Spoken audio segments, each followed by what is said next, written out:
అందరికీ నమస్కారం. మీ doctor Kethuri Venkatesh, Bharat Yatri, AICC జాతీయ ఓబీసీ కోఆర్డినేటర్.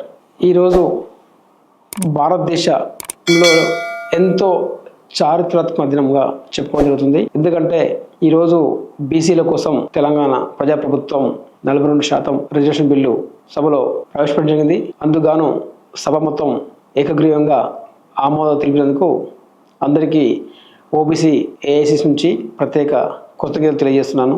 గతంలో భావి భారత ప్రధాని రాహుల్ గాంధీ గారు కన్యాకుమారి నుంచి కాశ్మీర్ వరకు 150 రోజులు 4080 కిలోమీటర్లు పాదయాత్ర చేస్తున్నప్పుడు అనేక సందర్భాల్లో రాహుల్ గాంధీ గారు బీసీల కులగన్న ఈ దేశానికి, ఈ ప్రజలకు ఒక ఎక్స్రే లాంటిది, ఖచ్చితంగా కులగన్న చేయాలనేవి ఘంటాపదగా చెప్పడం జరిగింది.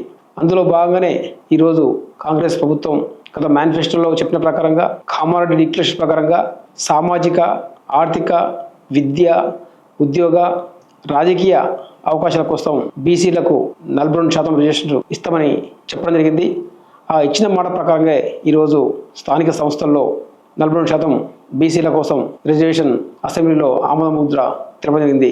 అందుకు గౌరవ ముఖ్యమంత్రి రేవంత్ రెడ్డి గారికి, అదేవిధంగా ఉప ముఖ్యమంత్రి బట్టి విక్రమార్క గారికి, అదేవిధంగా ఉపసంఘ చైర్మన్ ఉత్తమ్ కుమార్ రెడ్డి గారికి, అదేవిధంగా బీసీ మంత్రివర్యులు పొన్నం ప్రభా గారికి మరియు మంత్రివర్యులకు అందరికీ, అదేవిధంగా పిసిసి అధ్యక్షులు మహేష్ కుమార్ గారికి, ఈ ఓబీసీ నుంచి, అదేవిధంగా తెలంగాణ బీసీ నుంచి, సమాజం నుంచి అందరికీ ప్రత్యేక ధన్యవాదాలు తెలపడం జరుగుతుంది. ఈ రోజు వరకు బీసీలు విద్యా ఉద్యోగాల్లో 27% రిజర్వేషన్ మాత్రమే పొందడం జరిగింది. రేపు రాబోయే రోజుల్లో బీసీలు 42% రిజర్వేషన్ ఇవ్వడం ఒక కాంగ్రెస్ పార్టీతో సాధ్యమైంది. కాబట్టి కాంగ్రెస్ పార్టీ ఇచ్చిన మాట ప్రకారంగా ఈరోజు బీసీల కోసం చేస్తున్నందుకు ప్రత్యేక ధన్యవాదాలు మరీ తెలుపుతున్నాము. కాబట్టి యావత్ తెలంగాణ సమాజం కూడా హర్షించదగ్గ విషయము. ఖచ్చితంగా బీసీలందరూ కూడా సంబరాలుగా చేసుకోవాల్సిందిగా విజ్ఞప్తి చేస్తున్నాము. బీసీలు అంటే గతంలో బ్రిటిష్ ప్రభుత్వం 1931 చేసిన లెక్కలు ఇప్పటి వరకు లెక్కలు తిరగడం లేదు.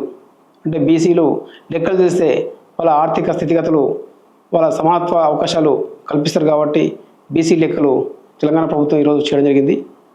అందులో భాగంగా దేశంలో కూడా రేపు జరగబోయే 2025 సెన్సెస్లో కేంద్ర ప్రభుత్వం కూడా బీసీ కులగన్న చేయాల్సిగా ఓబీసీ నుంచి విజ్ఞప్తి చేస్తున్నాము. ఎందుకంటే రాజకీయంగా, ఆర్థికంగా ఎంతో వెనుకబడి గురై ఈరోజు వరకు వాళ్ళ స్థితిగతులు చాలా అధ్వానంగా ఉన్నాయి. కాబట్టి దేశంలో కూడా కులగన్న కూడా ప్రవేశపెట్టాలని బీసీ లెక్కలు తీయాలని చెప్పి మరీ విజ్ఞప్తి చేయడం జరుగుతుంది. ధన్యవాదాలు.